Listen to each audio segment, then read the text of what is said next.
Hey, Lamar, it's a pleasure having you on this show. Thank you very much for accepting our invitation. Oh, no problem. No problem. It's my pleasure. It's an honor to be here. Thank you for having me. Lamar, one thing that attracted me about you is you come from the NLP world. You have been trained by some of the great trainers, well known in the world when it comes to NLP, especially with the timeline NLP, TED. So tell us more about NLP and especially your style of NLP. And you have your own brand because you are the founder, creator, and the CEO of NLP is Genius. Talk to us about NLP and Yes. what very specific. What is your unique selling point when it comes to NLP is Genius?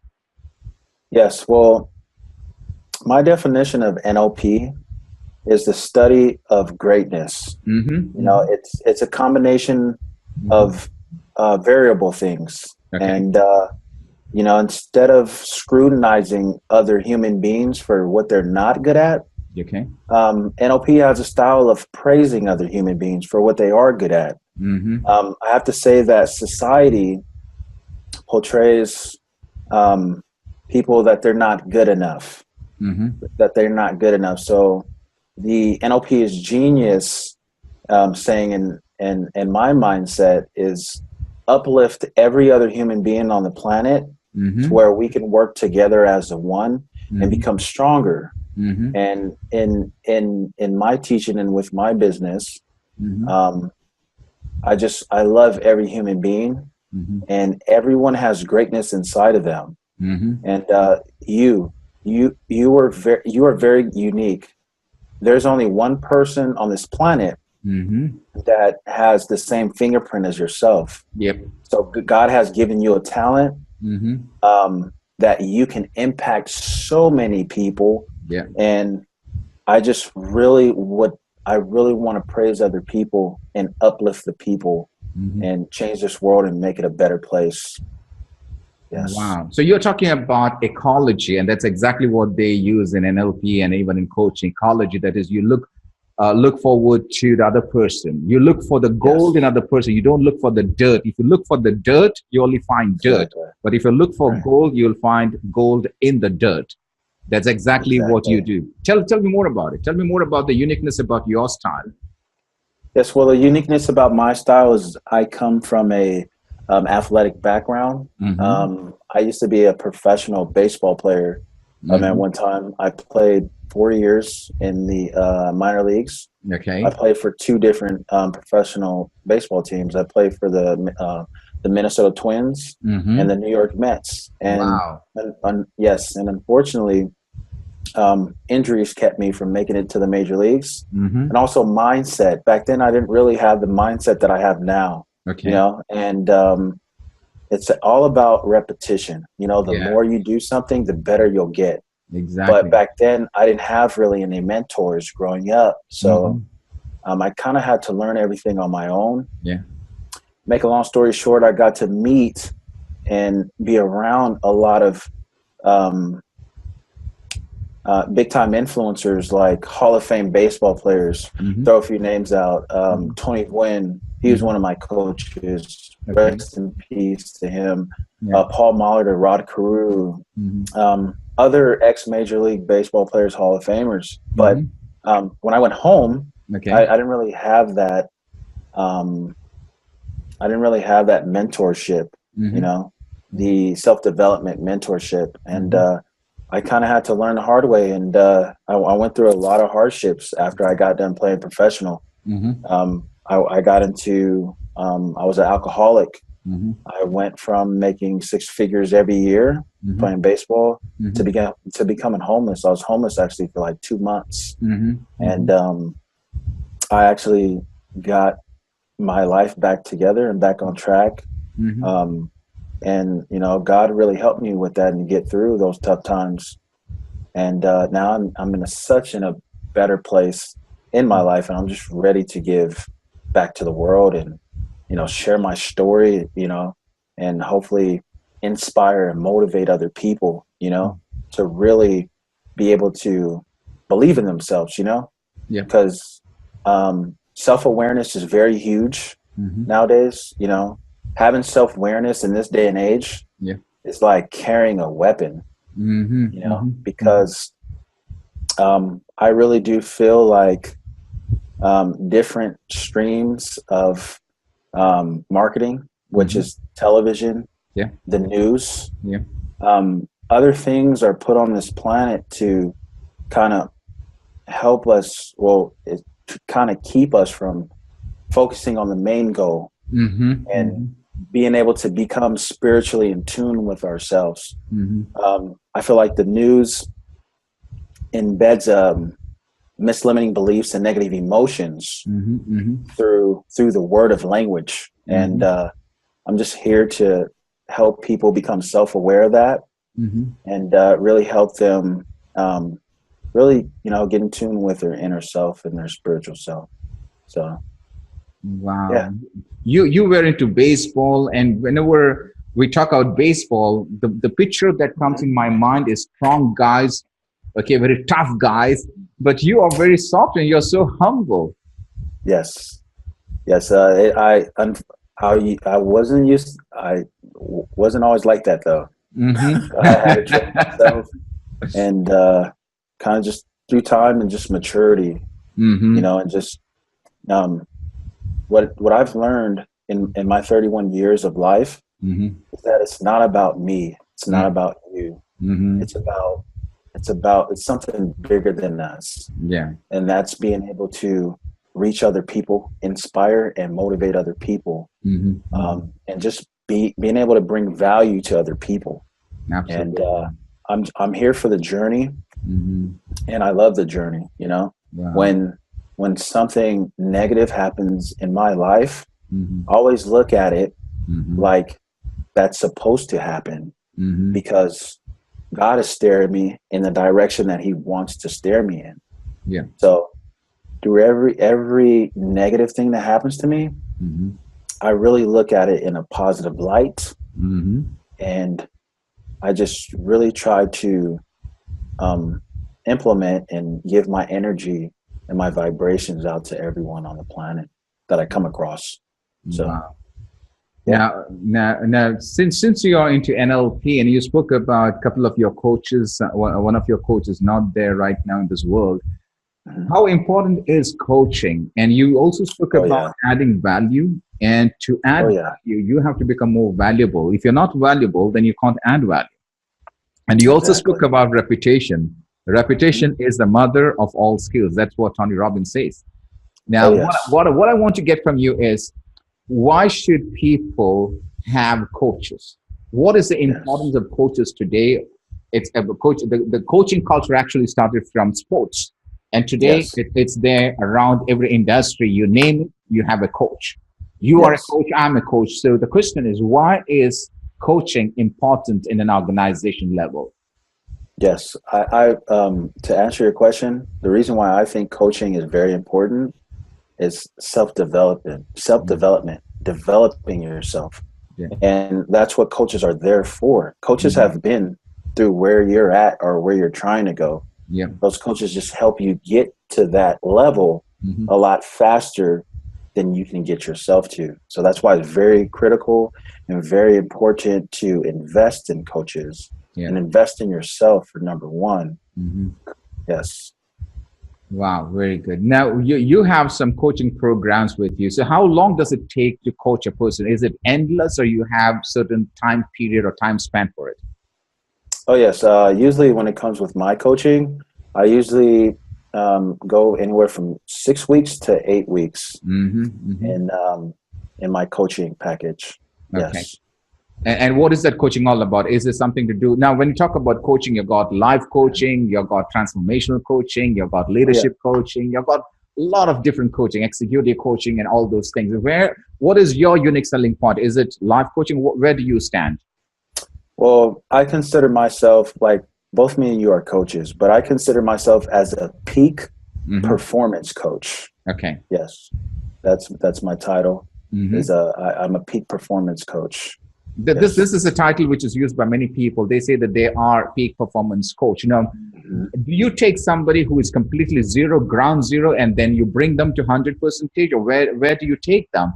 And how long does it take time to build up from zero to the level that they are expecting of? Oh yeah, that's a great question. It just all depends on that person. When it comes with me, my specific niche and the people that I love to work with are athletes. Okay. And athletes who are dealing with trauma, from either not making their high school basketball, football, baseball team, Okay. and they're dealing with depressions, and they're dealing with a lot of negative emotions, or a college athlete to where that college athlete played 2 to 3 years, 4 years in college, and they didn't move on to the professional level. And they're also dealing with negative emotions and mislimiting beliefs. And then I also work with professional athletes who either got injured, like myself, and didn't make it to the top league and top level, and they're dealing with depression and alcoholism and drugs, and just giving back to that circle group of people. That's what I kind of work with.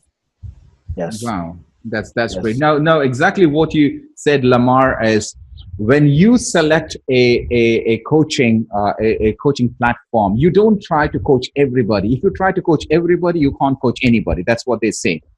So Exactly. rather you have to be very specific about your niche market. What is your clientele, or what you call as your avatar? You create your avatar and you focus only onto the avatar. In your case, it's only those people who are athletes who have got injured or who want to go into the next level if they are athletes.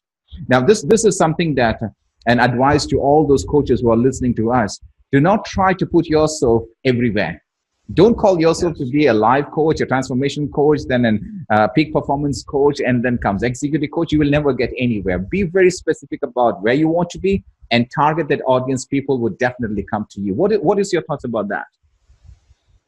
I think that you're 100% right. When you go broad, I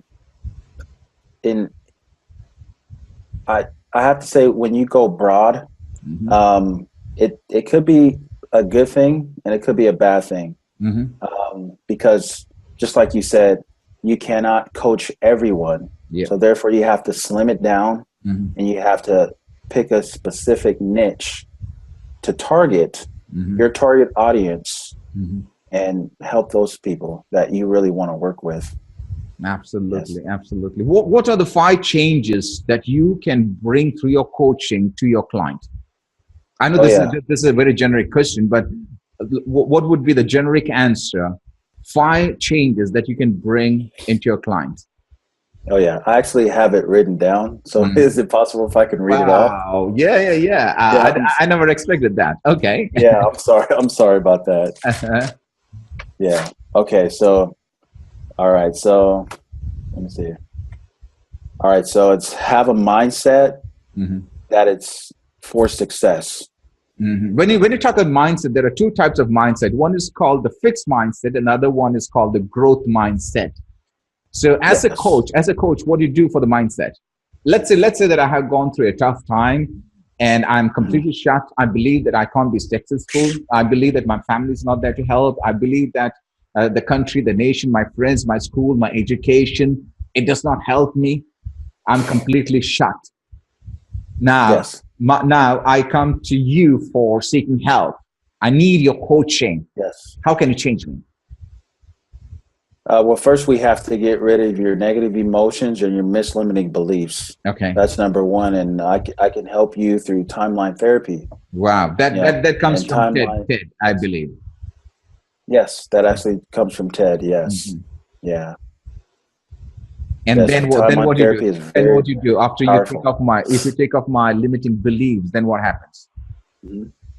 Well, the majority of the people who have mindsets like that, mislimiting beliefs, negative emotions, they either had some type of trauma throughout their lives, whether if it was them as children or adults. Yeah. So I would do a technique called timeline therapy to help you Mm-hmm.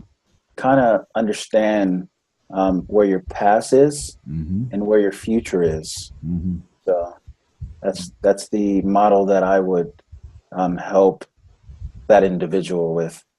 Beautiful, beautiful. What's number two? After mindset, what's number two? Number two is have a character that supports success. Wow, Yes. very strong. When you say character, you talk about character, competency, and then comes clarity and all those C's. And character is the very last one because that's the foundation. And how can your system, NLP, help me to change my character or make my character much more stronger?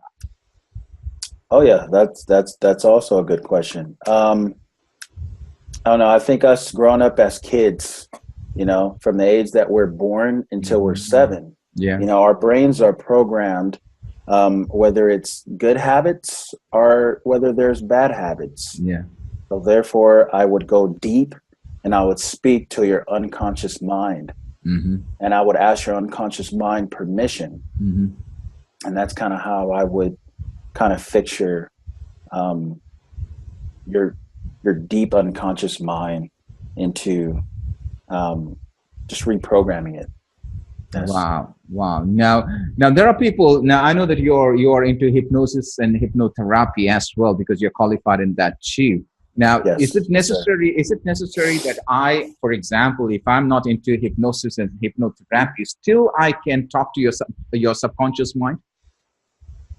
When it comes with hypnotherapy, No, no. If for example, I have no clue about hypnotherapy, I have nothing, no experience at all, but I'm a coach, I'm an NLP coach. Can I still yes. use my NLP technique to take you back to your subconscious mind to understand and identify what are the pain points? Sure. Sure. Yes, you can. Of Wow. course. Mhm. Absolutely. Wow. Yes. Very good. That's interesting. What's point number three? Okay. Point number 3 would be, I just stated it, would be habits that Mm. support the successes. Having a Wow. vehicle, Hmm. having the knowledge, and, you being you, Hmm. and like you really at the end of the day, looking into the mirror Hmm. and, doing a few exercises, um, few exercises, like I have to say 3 different exercises every single day Hmm. to build that self-esteem back up. Okay. And I practice this every day, and Hmm. I look in the mirror and I tell myself, Lamar, you are grateful for, and then I go on with it. I am grateful to have a 4-year-old, beautiful, healthy, smart son. Hmm. That's number 1.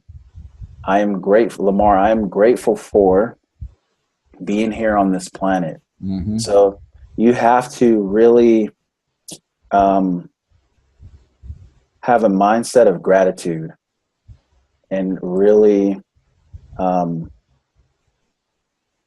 I don't know, I would have to say, not, um, You're standing in front of the mirror, you're actually repeating the gratitude and you're connecting that with an affirmation saying that yes, yes, and exactly, very exactly. So exactly. first it would be gratitude, Mm-hmm. and then I would forgive myself. Mm-hmm. Lamar, I forgive myself for not being a better son. Mm-hmm. Javier, Lamar, I forgive you for, um, you know, not believing, for not making it to the major leagues. And Mm-hmm. then, that would be 3.